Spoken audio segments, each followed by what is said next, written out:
¿Qué tal? Pues seguimos en Canto de la Oración, en Curso de Milagros, y continuamos con el número 2, que es el perdón. Introducción.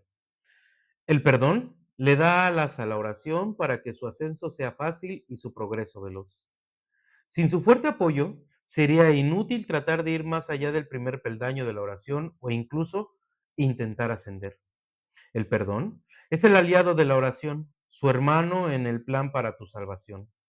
Ambos vendrán a sostenerte y a mantener tus pies firmemente plantados, y tu propósito fuerte e inalterable. Contempla la ayuda más grande que Dios ordenó que estuviese contigo hasta que llegues a Él. Y con esto llega el fin de las ilusiones.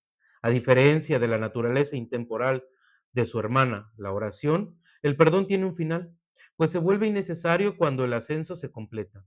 No obstante, por ahora tiene un propósito más allá del cual no puedes ir ni es necesario que lo hagas.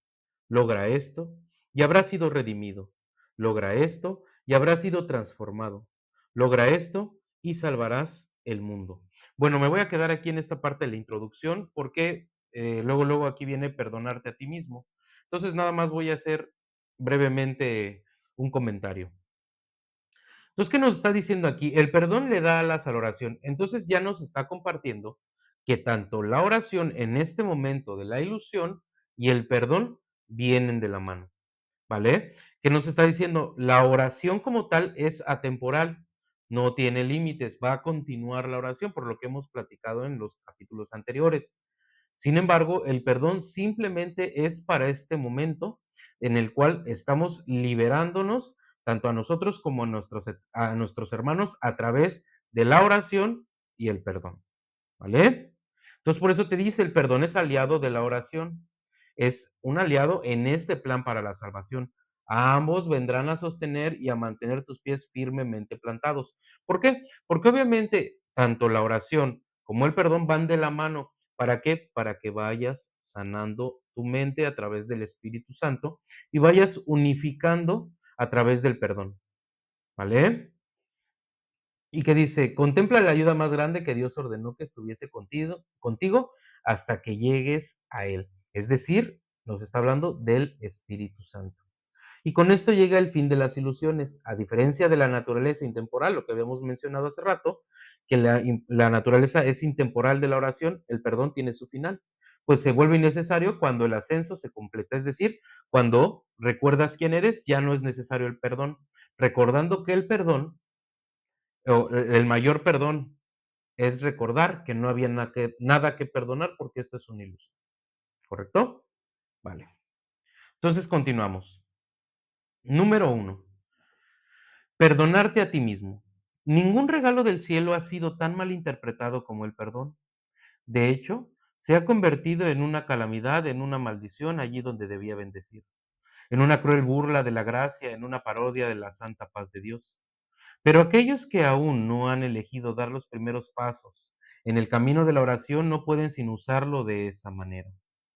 La benevolencia del perdón resulta imperceptible al principio, porque no se entiende lo que es la salvación ni realmente se busca. Lo que se concibió para curar se usa para herir porque no se desea el perdón. La culpa se convierte en la salvación y el remedio parece ser una terrible alternativa a la vida. Así pues, el perdón para destruir se adapta mucho mejor al propósito del mundo que el verdadero objetivo del perdón y los honestos medios por los cuales se alcanza.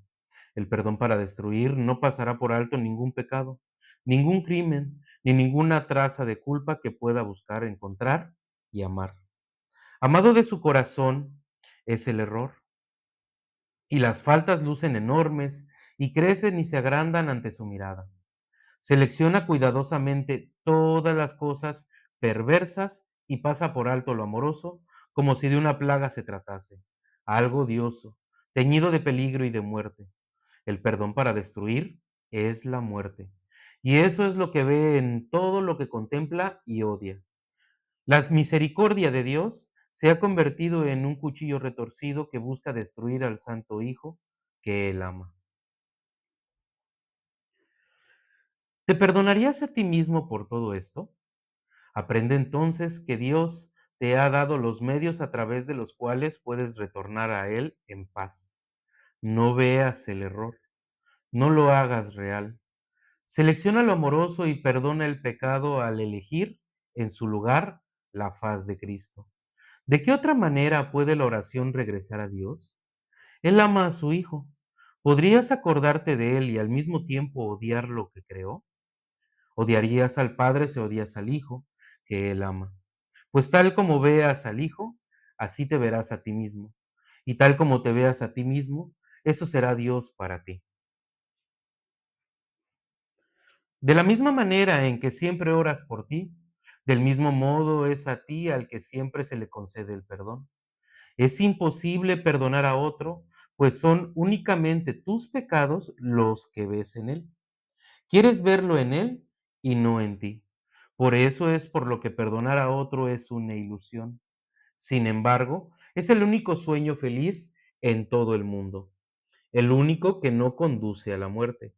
Solo en otro puedes perdonarte a ti mismo, pues lo has hecho culpable de tus pecados y ahora tienes que encontrar tu inocencia en él. ¿Quién, sino el pecador, necesita que se le perdone? Jamás pienses que puedes ver pecado en nadie excepto en ti mismo. Este es el gran engaño del mundo, y tú el que más se engaña a sí mismo. Siempre parece que el malo es otro, y como resultado de su pecado, tú sales perjudicado. ¿Sería posible la liberación si esto fuera cierto? Pues en tal caso serías el esclavo de todos, ya que lo que cualquiera de ellos hiciera dictaría tu destino, tus sentimientos, tu desesperación o esperanza, tu desdicha o alegría. No serías libre a menos que Él te concediera la libertad. Y al ser malvado, solo puede hacer el mal.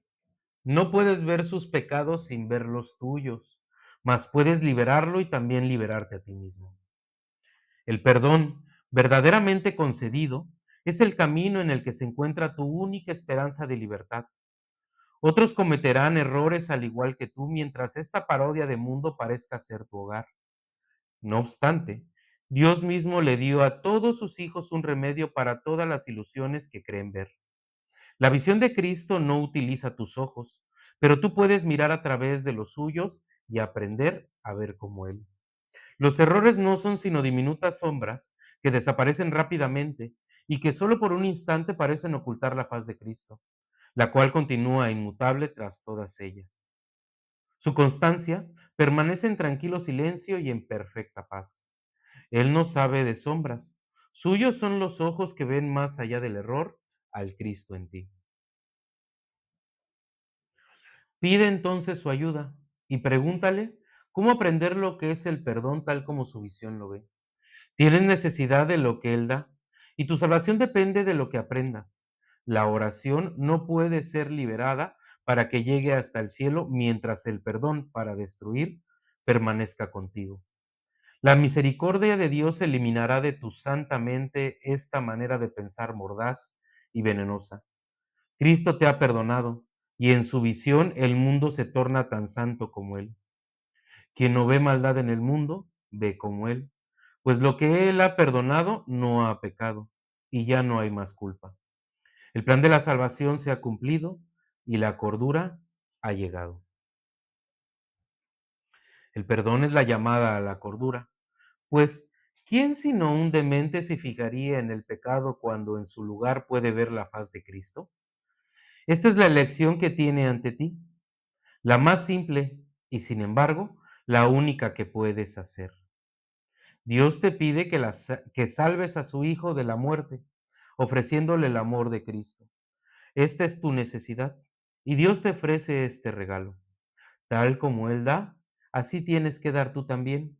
Y de este modo, la oración se restaura a lo amorfo, a la intemporalidad más allá de todo límite, sin nada del pasado que le impida volver a unirse en el perenne canto que toda la creación le entona a su Dios.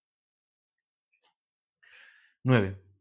Mas para alcanzar este fin debes primero aprender y hacerlo antes de llegar allí donde el aprendizaje ya no tiene objeto. El perdón es la llave. Mas, ¿quién puede usar una llave cuando no sabe dónde está la puerta para la que se hizo y para la que únicamente sirve? Por lo tanto, hacemos una clara distinción, de modo que la oración pueda ser liberada de la oscuridad y llegar a la luz. El papel del perdón debe invertirse y limpiarse de todo uso malvado y de las metas de odio para las que se ha empleado.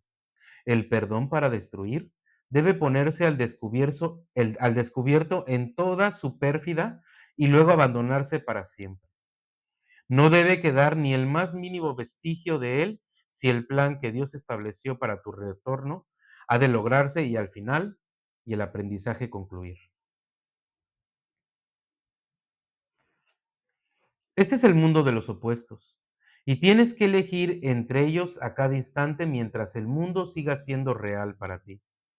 No obstante, debes aprender cuáles son las alternativas que verdaderamente tienes o no serás capaz de lograr tu libertad. Deja, pues, que te quede claro lo que el perdón en realidad significa para ti y aprende lo que debería hacer para hacerte libre. El nivel de tu oración depende de ello, pues ahí espera su libertad para elevarse por encima del mundo del caos y llegar a la paz. Pues bueno, ¿qué más puedo compartir aquí yo, verdad? Em, pues vamos a ir desglosando, ya saben, empezamos. Bueno, el número uno, ¿qué nos está diciendo? Perdónate a ti mismo. Pero, sin embargo, aquí nos está hablando desde el principio del perdón para destruir, ¿vale? ¿Qué te dice? Ningún regalo del cielo ha sido tan mal interpretado como el perdón. De hecho, se ha convertido en una maldición allí donde debía bendecir, en una cruel burla de la gracia y una parodia de la santa paz de Dios, ¿vale? ¿Por qué nos está diciendo eso? ¿Por qué el perdón para destruir? Porque nosotros, incluso cuando perdonamos a alguien, nosotros perdonamos, ¿por qué? Porque nosotros sentimos que nosotros podemos otorgar ese perdón y el único que perdona es Dios. Y sin embargo, ese perdón que nosotros estamos considerando dar es con base a nuestras ideas, con base a nuestros prejuicios. Por eso nosotros no podemos dar un perdón, porque al final de alguna otra manera, nos sentimos culpables y el perdón no es para otra persona, recordando ese principio.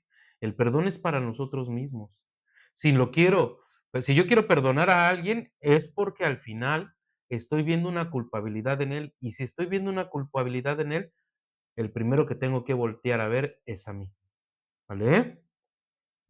La benevolencia del perdón resulta imperceptible al principio porque no se entiende lo que es la salvación y realmente se busca.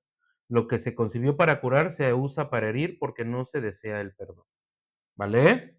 Por eso dice, la culpa se convierte en la salvación, el remedio parece ser una terrible alternativa a la vida. Aquí, ¿qué nos está diciendo? O sea, de alguna otra forma, nosotros el perdón que queremos otorgar a alguien, lo usamos para destruir. Es como te perdono, pero no olvido. Entonces no estoy perdonando. Lo único que estoy haciendo es te guardo este veneno que te quiero dar a tomar a ti, pero al final me lo termino tomando yo. Eso es el perdón para destruir. Al final no quieres perdonar. ¿Por qué? Porque no estás viendo una salvación en ello. De hecho, puedes decir, no, yo que lo voy a perdonar si me hizo esto, esto y esto. Sin embargo, con curso y con todo lo que nos está compartiendo, es empezar a tomar esa responsabilidad de que yo estoy proyectando en mi hermano esa culpabilidad que no quiero ver en mí. Y sin embargo, sí la quiero ver en él para poderlo culpar, para poder que caiga sobre él esa culpabilidad. ¿Vale? Y por eso dice aquí, así pues, el perdón para destruir se adapta mucho mejor al propósito del mundo, es decir, al propósito de la separación. El que comentaba hace rato, te perdono, pero no olvido. Te perdono, pero tú en tu casa y yo en la mía. No nos volvemos a ver, etcétera. Eso no es un perdón. Eso simplemente es ese perdón para destruir, ¿no? O sea, sí lo que decía hace rato, o sea, es un venenito que te quiero dar a ti, pero realmente me lo tomo a mí, pero mejor de lejitos y no nos volvemos a ver. ¿Y qué te dice? El perdón para destruir no pasará por alto ningún pecado, ningún crimen, ni ninguna traza de culpa que pueda buscar encontrar y amar. Es decir, que hablan cuando de la guerra. La guerra, si dices: "La guerra existe", entonces tú estás aceptando la guerra en tu mente. Entonces no la estás perdonando, la estás aceptando y la estás haciendo más real para la ilusión. Y en este caso, para ti mismo. Entonces, entre más propósito, no sé, a la guerra, a la violencia, al odio, si le das esa cabida, es que él me traicionó. Entonces, como él te traicionó, es culpable, ¿vale?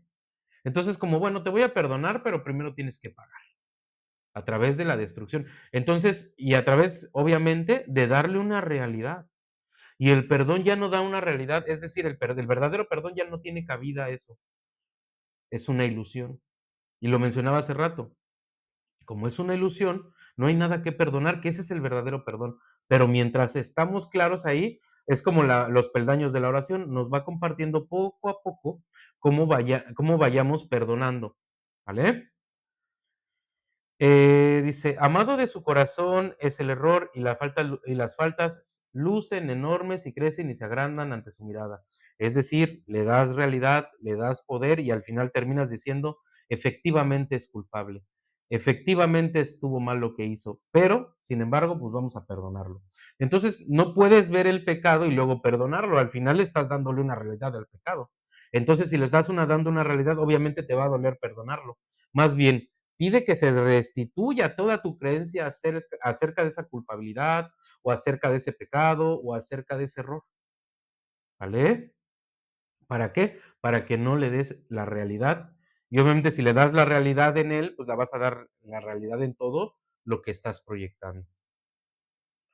¿Y aquí qué te dice?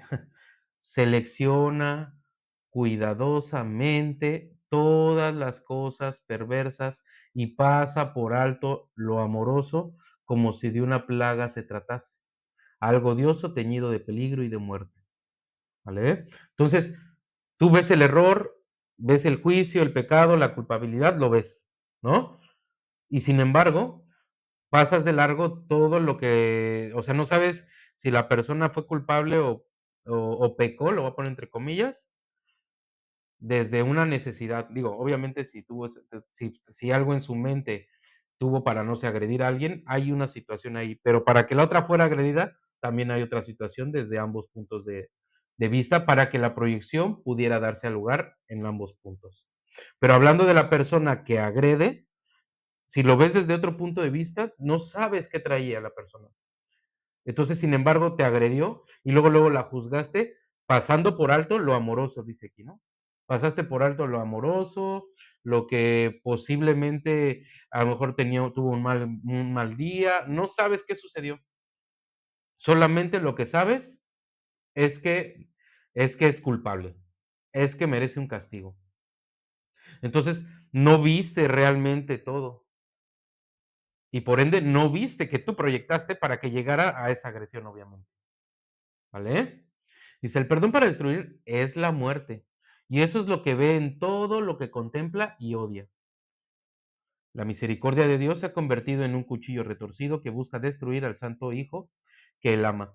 Esto nos está dando a entender todo lo que nosotros hemos hecho del perdón, todo lo que nosotros hemos conceptualizado del perdón, ¿vale?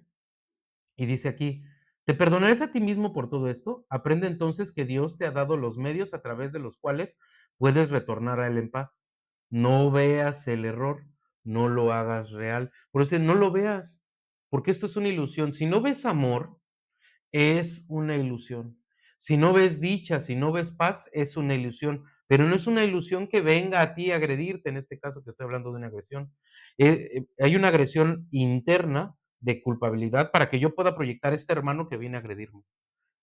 Sin eso, si no nace primero de mí esa culpabilidad, no la podría proyectar y no la podría ver en mi hermano, ¿vale? Y por eso te dice: "No veas el error, no lo hagas real". Ahora ve al del otro lado, selecciona lo amoroso y perdona el pecado al elegir en su lugar la faz de Cristo. La faz de Cristo es la visión de la verdad. ¿De qué otra manera puede la oración regresar a Dios? Él ama a su Hijo. ¿Podrías acordarte de Él y al mismo tiempo odiar lo que Él creó? Odiarías al Padre si odias al Hijo que Él ama. Pues tal como ves al Hijo, así te verás a ti mismo, y tal como veas a ti mismo, eso será Dios para ti.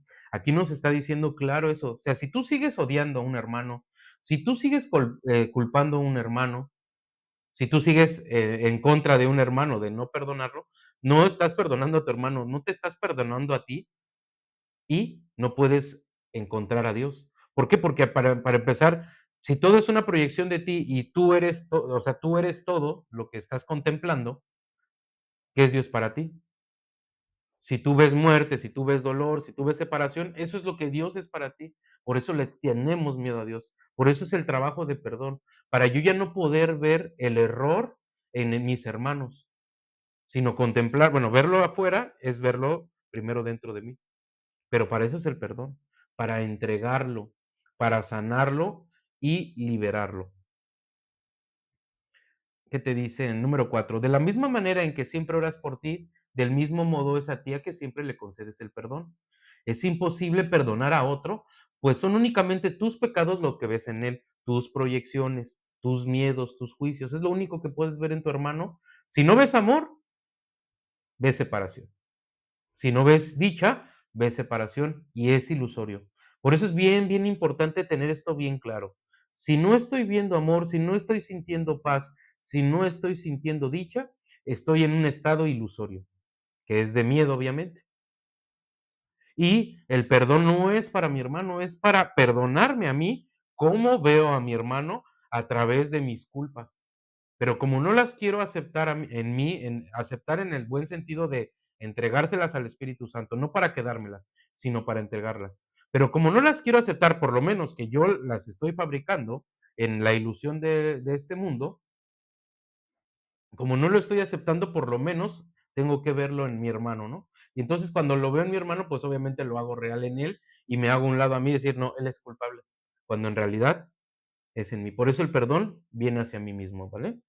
Dice, por eso te dice, quieres verlos en él y no en ti. O sea, todos los errores, culpabilidades y todos los quieres ver en él, pero no en ti. Por eso es por lo que el perdonar al otro es una ilusión. Sin embargo, es el único sueño feliz en todo el mundo, el único que no conduce a la muerte. ¿Por qué? Porque tú ya en tu mente estás decidiendo unificarte con tu hermano, amar a tu hermano a pesar de todo lo que tú creíste y fabricaste de esa ilusión de odio, en este caso, o de conflicto, ¿vale? Y aquí es a esta parte fundamental. Solo en otro puedes perdonarte a ti mismo, pues lo has hecho culpable de tus pecados y ahora tienes que encontrar tu inocencia en él. ¿Por qué? Porque obviamente lo proyectaste a través de la culpa, lo sigues juzgando, etcétera. Entonces, ¿en dónde vas a encontrar la salvación? En él mismo, en liberarlo a través del perdón. Pero que quede claro que no estás liberándolo a él, te estás liberando a ti mismo de lo que estás viendo, ¿vale? Y dice aquí, ¿quién sino el pecador necesita que se le perdone? Jamás pienses que puedes ver el pecado en nadie excepto en ti mismo. Este es el gran engaño del mundo y tú el que más te engañas a sí mismo. Siempre parece que el malo es otro y como resultado de sus pecados, tú sales perjudicado. Como él es malo, a mí me terminó afectando. Como él hace daño y yo soy bueno, él es el que está perjudicando a las personas. Sin embargo, aquí te dices, si realmente tú fueras un Cristo, no podrías ver el pecado en tu hermano como lo hacía Jesús, solamente podía ver el amor en cada uno de nosotros, pero porque Él se había perdonado todo lo que había proyectado en el mundo, todo su juicio, todo el miedo, ya lo había liberado. Se había dado cuenta que el miedo no existía, que la muerte no existía, que era una ilusión, ¿vale? Y como te dice, ¿no? Dice, siempre parece que el malo es otro, ¿no? Y como resultado de sus pecados sales perjudicado. Dice, ¿sería posible la liberación si fuera esto cierto? Pues en tal caso serías esclavo del otro o de todo el mundo, ya que cualquiera de ellos hiciera todo lo que te quisiera hacer sería el culpable el otro, ¿no? Y tú no podrías hacer absolutamente nada. Entonces, en ese caso, la salvación no tendría ningún sentido, porque sí serías esclavo del mundo, ¿no? ¿Vale? Entonces hay que tener como cuidado en esos conceptos de nosotros querer culpar al otro cuando todo está naciendo de nuestra mente, lo estamos proyectando, ya sea a través del miedo o a través del amor. En este caso, está hablando a través del ego o del Espíritu Santo. No serías libre a menos que Él te concediera la libertad, ¿no? O sea, si no te la concede, si no te concede el perdón, pues imagínate. Y como lo ves, dice, y al ser malvado, como lo ves malvado, que es cruel y todo, solo puede hacer el mal, pues no puedes ver los pecados sin ver los tuyos, ¿no? Y entonces no te va a liberar, porque como él es malo, supuestamente, pues ya no te va a liberar. Entonces, pues la salvación no tendría ningún sentido. Y esa es la locura de esta ilusión. El perdón verdaderamente concedido es el camino en el que se encuentra tu única esperanza de libertad. Otros cometerán errores al igual que tú, mientras esta barrera del mundo parezca ser tu hogar. No obstante, Dios mismo le dio a todos sus hijos un remedio para todas las ilusiones, la visión de Cristo, empezar a ver a tu hermano a través del perdón, pero no del perdón que nosotros conocemos.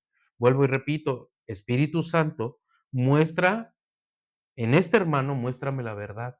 Solo deseo ver el amor, solo deseo ver a Cristo en este hermano, para que empieces a quitarme, a liberarme de todas esas ideas de miedo, esas ideas de culpa que yo estoy proyectando en mi hermano. ¿Vale? ¿Y qué te dice aquí, no? Dice, él no sabe de sombras, suyos son los ojos que ven más allá del error al Cristo en ti, lo que estamos mencionando, ¿no? O sea, ya pides ver más allá del error, ya no quieres ver ese error, solamente quieres ver a Cristo en tu hermano. Y dice, pide entonces a Cristo su ayuda y pregúntale cómo aprender lo que es el perdón tal como su visión lo ve. Tienes necesidad de lo que Él da y tu salvación depende de que lo aprendas. La oración no puede ser liberada para que llegue hasta el cielo mientras el perdón para destruir permanezca contigo. ¿Vale? Nos está invitando a empezar a entregar a nuestros hermanos de los cuales nos sentimos ofendidos, de los cuales nos sentimos agredidos, de los cuales nos sentimos, no sé, transeados, que me robaron, lo que sea. Te está diciendo que dejes de ver ese error. ¿Por qué? Porque al final, como tú confiabas en que el mundo era así como tú, desde que naciste creíste que era, pues eso es lo que estabas proyectando. Pero ahora que ya sabes que si no es amor, es ilusión, pues entonces empecemos a regresar en ese camino de perdón con nuestros hermanos. ¿Qué es lo que nos está invitando? Ojo, se lo tienes que dejar al Espíritu Santo, porque si nosotros creemos cómo es el perdón, desde ahí vamos a fabricar un perdón para destruir, ¿vale? Siempre tenemos que pedir a Cristo, al Espíritu Santo, que guíe el perdón, que Él canalice ese perdón, que Él sane ese perdón, o la idea más bien, porque recordemos que es una idea, porque al final también hasta el perdón es una ilusión, pero te dice, pero al final es una idea feliz. Ya no quieres verte proyectado con tus hermanos, ya no quieres más peleas, ya decido sanarme con todos y cada uno de mis hermanos, ¿vale? La misericordia de Dios eliminará de tu santa mente esa manera de pensar mordaz y venenosa. Cristo te ha perdonado y su visión, el mundo retorna tan santo como Él. ¿Vale? Y como te dice, quien no ve maldad en el mundo se ve como Él, pues lo que Él ha perdonado no ha pecado. Y ya no hay más culpa. El plan de la salvación se ha cumplido y la cordura ha llegado. Simplemente es un entregar ese perdón, poderlo entregar, pero no aferrarte a Él. Porque al final aferrarte a Él es aferrarte a esa culpabilidad, es aferrarte a ese personaje que has ido construyendo. Entrégalo, ¿vale? Y nos está mencionando lo mismo, el perdón es la llamada a la cordura. Dios te pide es que salves a su hijo. Esta es una necesidad y Dios te ofrece este regalo, tal como Él da, así tienes que darlo tú también. O sea, el regalo de Dios ya está hecho, su hijo es inocente. Es decir, tú eres inocente, libre de culpa, libre de pecado. Dios ya te lo concedió. Nada más acéptalo para que también lo puedas compartir con tu hermano. Porque obviamente, si tú ves a tu hermano culpable, tú eres culpable. Si tú ves a tu hermano inocente, tú eres inocente. Por eso es esa proyección. O sea, yo no podría ver a mi hermano culpable sin antes verlo en mí primero. ¿Vale? Dice, y de este modo la oración se restaura a lo amorfo y la intemporalidad más allá de todo límite. ¿Vale? Dice más, para alcanzar este fin debes primero aprender y hacerlo antes de llegar ahí donde el aprendizaje ya no tiene objeto. El perdón es la llave, mas ¿quién puede usar una llave cuando no sabe dónde la puerta para, perdón, no sabe dónde está la puerta para la que se hizo y para la que únicamente sirve? Por lo tanto, hacemos una clara decisión de modo que la oración pueda ser liberada de la oscuridad y llegar a la luz. El papel del perdón debe invertirse y limpiarse de todo uso malvado y de las metas de odio para las que se emplean. Bueno, aquí ya nos está diciendo lo mismo, ¿no? Al final, que mientras no entregues el perdón, mientras quieras mantener el perdón para destruir, mientras quieras ocultar a tus hermanos en tu mente con odio, a los que todavía odias, a los que todavía quieres ver separados, a los que no has perdonado, sigues con ese perdón para destruir. Y por eso dice, el perdón para destruir debe ponerse al descubierto en toda su pérfida y luego abandonarse para siempre. No debe quedar ni el más mínimo vestigio de él si el plan de Dios que estableció para tu retorno ha de lograrse a fin de aprendizaje común. Y dice, este es el mundo de los opuestos. Y tienes que elegir entre ellos a cada instante mientras el mundo siga siendo real para ti. No obstante, debes aprender cuáles son las alternativas que verdaderamente tienes o no serás capaz de lograr tu libertad. ¿Y qué alternativas tienes? Elegir entre el amor, el miedo, entre Dios o tu ego. Ahí viene la decisión, ¿no? Y aquí el nivel de tu oración depende de ello, pues ahí espera su libertad para elevarse por encima del mundo del caos y llegar a la paz. Dejemos al Cristo entrar en nosotros, dejemos al Espíritu entrar en nosotros y que Él sane todos esos momentos que no hemos querido entregarle, esos momentos de perdón que todavía quiero castigar a ese hermano, que aún lo quiero crucificar, dejarlo a un lado, porque me doy cuenta en este momento que si crucifico a un hermano, me estoy crucificando a mí mismo, porque no puedo ver el pecado en mi hermano sin antes verlo en mí. ¿Vale? Entonces, pues dejemos el perdón en manos del Espíritu Santo. Pero más adelante, bueno, ya en el número 2 nos va a hablar del perdón para destruir. ¿Vale? Bendiciones, que estén muy bien.